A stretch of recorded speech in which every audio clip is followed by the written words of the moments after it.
जय श्री कृष्णा। राधे राधे। आज हम सब मिलकर सुनते हैं बुध प्रदोष व्रत कथा। साल 2025 में भाद्रपद मास के कृष्ण पक्ष की त्रयोदशी तिथि 20 अगस्त को दोपहर से प्रारंभ होगी। प्रदोष व्रत का पूजन प्रदोष काल में ही किया जाता है, इसलिए यह व्रत आज ही रखा जाएगा। इस पावन अवसर पर आपके समक्ष प्रस्तुत है बुध प्रदोष व्रत की पौराणिक कथा। बोलिए शिव परिवार की जय हो। प्राचीन समय की बात है, एक युवक का नया नया ब्याह हुआ था। विवाह के कुछ दिन बाद उसकी पत्नी अपने मायके चली गई। पति उसे लेने गया, लेकिन उस दिन बुधवार था। ससुर ने विनम्रता से कहा, बेटा, बुधवार को विदाई के लिए शुभ नहीं होता, तुम आज यहीं ठहर जाओ, कल सुबह पत्नी को लेकर चले जाना। परंतु युवक ने कहा, मैं तो इन शुभ अशुभ बातों को नहीं मानता, मैं आज ही पत्नी को लेकर जाऊंगा। आखिरकार सास ससुर ने विवश होकर विदा कर दिया। पति पत्नी मार्ग में जा रहे थे कि पत्नी को प्यास लगी। पति पानी लेने गया और पत्नी को पेड़ के नीचे बैठा दिया। जब वह पानी लेकर लौटा तो चकित रह गया। उसकी पत्नी तो किसी और पुरुष के साथ हंस हंस कर बातें कर रही थी और उसी के लोटे से पानी भी पी रही थी। वह दौड़कर पहुंचा और देखा कि वह पुरुष उसी के जैसा दिख रहा था। दोनों की शक्ल एक जैसी थी। दोनों पति होने के दावा करने लगे। झगड़ा बढ़ा, लोग इकट्ठा हो गए, यहाँ तक कि पुलिस भी बुला दी गई, पर कोई यह नहीं पहचान पाया कि असली पति कौन है। जब पत्नी से पूछा गया तो वह भी हैरान रह गई। दोनों की शक्ल एक जैसी है, मैं क्या बताऊं। तुम असली पति को। ससुर की बात याद आई। बुधवार को विदाई नहीं करनी चाहिए। उसके मन में आया कि शायद यह बुधदेव की ही लीला है। उसने भगवान शिव से प्रार्थना की, हे भोलेनाथ, मुझसे भूल हो गई है, मैंने बड़ों की बात नहीं मानी और बुधवार को पत्नी को विदा कर लिया। आप मेरी रक्षा करें, मैं भविष्य में ऐसा कभी नहीं करूँगा। प्रार्थना पूरी होते ही वह दूसरा पुरुष अचानक अदृश्य हो गया।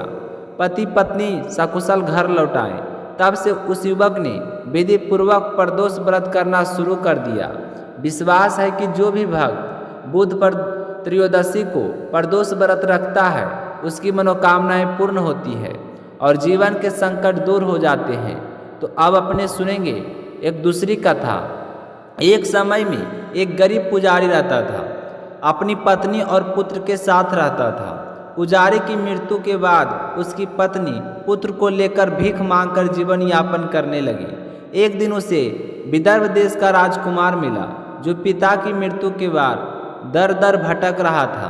पुजारी की पत्नी का हृदय द्रवित हुआ और उसने उस राजकुमार को भी अपना पुत्र बना लिया।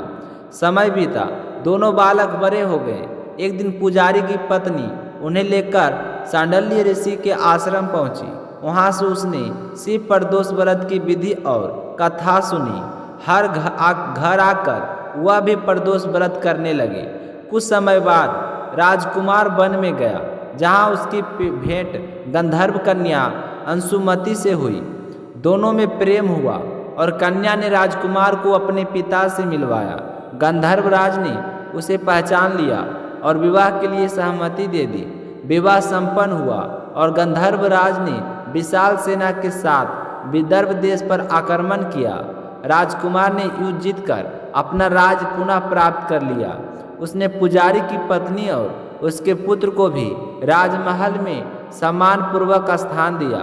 उनके सारे दुख दूर हो गए और वे सुखमय जीवन जीने लगे। जब अंशुमति ने अपने पति धर्मगुप्त से इस सफलता का रहस्य पूछा तो उसने कहा, यह सब शिव प्रदोष व्रत की महिमा है। इसी व्रत ने मुझे सुख, राज और परिवार का सौभाग्य दिया। इस घटना के बाद प्रदोष व्रत की महिमा और भी अधिक फैल गई। विश्वास है कि प्रदोष व्रत करने वाले भक्त के सारे कष्ट मिट जाते हैं, पाप नष्ट होते हैं और मनुष्य को अभीष्ट फल की प्राप्ति होती है। यहाँ तक कि 100 जन्मों तक उसे दरिद्रता का सामना नहीं करना पड़ता है। जब भगवान श्री कृष्ण ने गोकुल में बाल रूप धारण किया, तब शिव जी ने को भी उनके दर्शन की तीव्र लालसा हुई। योगी के भेष धारण कर वे नंद भवन पहुँचे और अलख निरंजन कहते हुए भिक्षा मांगने लगे। तो मैया जसोदा लल्ला का श्रृंगार कर रही थी, इसलिए ध्यान नहीं दिया। अंत पूर्णमासी बुआ ने आकर जसोदा से कहा, यह कोई साधारण योगी नहीं है, यह स्वयं महादेव है, इन्हें लल्ला के दर्शन करा दो। आखिरकार जसोदा ने बाल कृष्ण को गोद में उठाकर बाहर लाया और शिव जी श्याम सुंदर के दर्शन कर आनंद से भर उठे।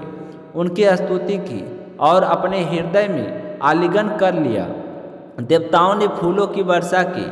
तो प्रदोष व्रत का पालन करने से मनुष्य के जीवन से संकट दूर होते हैं और सुख समृद्धि मिलती है और शिव शक्ति का दिव्य आशीर्वाद प्राप्त होता है।